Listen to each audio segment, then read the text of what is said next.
5천만 원에서 1억으로 상향되면서 내 자산을 국가가 더 안전하게 지켜준다는 정책 메시지를 주면서 정권이 바뀌고 나서 국민들에게 이번 정권이 최고다, 이런 메시지를 주면서 정치적으로 유리해지려고 하는 겁니다. 그리고 두 번째는 부동산 대출 시장 관리 목적입니다. 가계자금이 부동산 PF나 대출 쪽으로만 흘러가면 위험이 커지는데, 예금의 안정성이 높아지면 예금으로 자금이 흡수될 수 있습니다. 즉 부동산 쏠림을 완화하는 효과를 기대하는 건데요. 근데 반대로 생각해보면 돈이 은행에 쏠리면 은행들이 그 자금을 다시 대출로 풀게 되는데, 이게 부동산 시장의 유동성을 자극할 가능성이 있다는 게 좀 문제입니다. 그래서 부동산 규제 정책과 함께 시행되어야 효과가 있겠죠. 그리고 세 번째는 부실 금융기관 리스크 관리인데요. 이 금융권의 건정성이 최근 악화되면서 미국의 뱅크런 사태도 보고 한국의 뱅크런 사태가 일어나면 어떡하지? 이런 불안감이 커졌습니다. 예금 보호 한도를 높이면 고객들이 내 돈은 안전하다, 이런 인식을 갖게 되면서 예금 이탈 방지 효과가 있고요.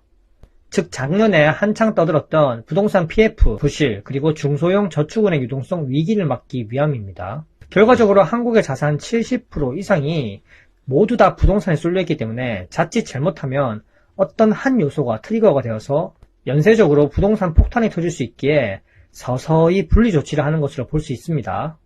어쨌든 부동산에 몰린 자금을 분산하기 위한 것이라면 잘하는 행동이겠죠. 그러면 정말 여기서 궁금한 게, 부동산 쏠림이 해결될 수 있을까요?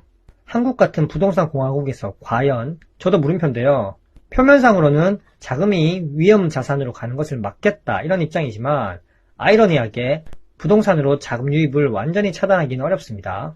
예를 한번 들어볼게요.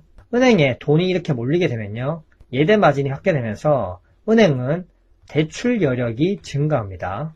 그러면 은행은 다시 그 모은 돈으로 돈놀이를 해서 은행의 자산을 불려야겠죠. 그러면 결국 주택담보대출이 확대될 가능성이 높아집니다.